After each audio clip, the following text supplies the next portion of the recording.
Hello दोस्तों, यह बात तो आपको भी पता ही होगी कि भारत के सभी धर्मों में से दूसरा सबसे बड़ा माने जाने वाला धर्म इस्लाम है। लेकिन इसके बावजूद भी आज हमारे भारत में इन दोनों धर्मों को मानने वाले लोग एक दूसरे से अलग हैं, एक दूसरे से बेहतर होने की कस्में खा रहे हैं।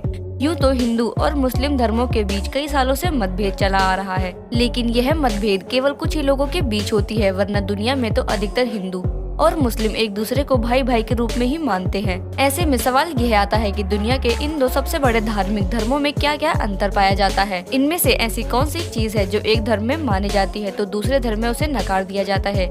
आज की इस वीडियो में हम आपको इन दोनों धर्मों से जुड़ी कुछ समानताएं बताएंगे। दोस्तों, वैसे तो हिंदुइज्म को मानने वाले हिंदू धर्म के लोग इसे हिंदुइज्म नहीं बल्कि सनातन धर्म कहते हैं। इसका मतलब होता है यूनिवर्सल लॉ, यानी कि प्राकृतिक नियम। अगर सरल शब्दों में कहा जाए तो सनातन धर्म को मानने वाले लोग ब्रह्मांड के नियमों को मानते हैं और इसी तरह वो हिंदू कहलाते हैं। और वहीं अगर इस्लाम धर्म की बात करें तो इस्लाम एक अरबी शब्द है जिसका मतलब होता है परम शांति के प्रति अपने आप को समर्पित कर देना, और मुस्लिम शब्द का मतलब होता है भगवान पर विश्वास करने वाला। इसलिए मुस्लिम लोग केवल अल्लाह पर विश्वास करते हैं और उन्हें ही सबसे ऊपर मानते हैं। दोस्तों, इस्लाम धर्म को पैगम्बर मोहम्मद ने मक्का में 7वीं शताब्दी में स्थापित किया था।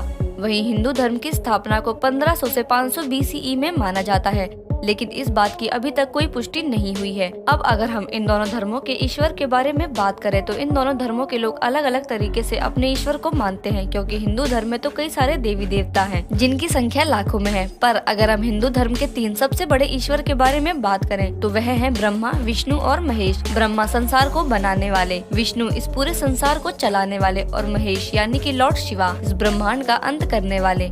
और वहीं इस्लाम धर्म की बात करें तो उनका सिर्फ एक ही ईश्वर है और वह है अल्लाह। अल्लाह ही इनको बनाने वाला है, इन्हीं को चलाने वाला है और इन्हीं को बिगाड़ने वाला, सभी का दर्जा मिला हुआ है। इस्लाम धर्म की सबसे बड़ी खासियत ही यही है कि वह ना ही किसी को अल्लाह के आगे समझते हैं और ना ही किसी को अल्लाह के पीछे समझते हैं। इनके लिए अल्लाह का दर्जा सबसे ऊपर है। अब इस बात से आप अनजान तो नहीं होंगे कि हिंदू मंदिरों में पूजा करते हैं और मुस्लिम मस्जिद में नमाज पढ़ के अपने अल्लाह को याद करते हैं। लेकिन अगर हम दोनों के धार्मिक स्थलों के ज्योग्राफिकल एरिया को देखें तो आप यह देखेंगे कि ज्यादातर मंदिर किसी नदी, तालाब वगैरह के आसपास बने हुए होते हैं और ज्यादातर हिंदुओं के मंदिर बड़े बड़े दीवारों से बनकर तैयार होते हैं जिनका अपना ही एक अनोखा आकार होता है। अगर हम हिंदू धर्म के कुछ अहम मंदिरों की बात करें तो इसमें काशी विश्वनाथ मंदिर, वेंकटेश्वर मंदिर, सोमनाथ मंदिर जैसे कई बड़े बड़े मंदिर शामिल हैं, जबकि इस्लाम धर्म में आपको मस्जिद देखने को मिल जाएगी। पर अगर हम इस्लाम और हिंदू धर्म के सबसे बड़े अंतर के बारे में बात करें तो जैसे कि आप जानते हैं, हिंदू धर्म में मूर्ति, तस्वीर वगैरह को भगवान मानकर उनकी पूजा की जाती है, जबकि इस्लाम धर्म में ऐसा कुछ भी नहीं होता।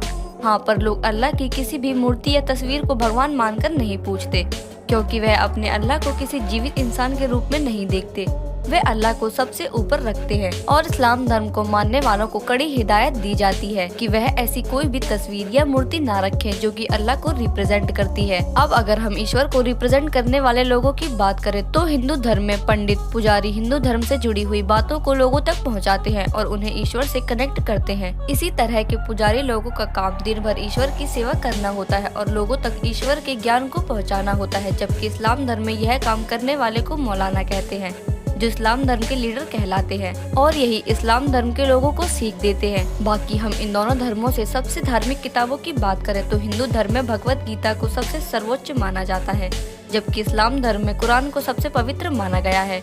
वैसे तो यह दोनों किताब अलग अलग है, लेकिन इन दोनों किताबों में एक ही जैसी बात लिखी हुई है। बाकी आपका वीडियो के बारे में क्या कहना है हमें कमेंट सेक्शन में जरूर बताएं। साथ ही वीडियो को लाइक जरूर करें।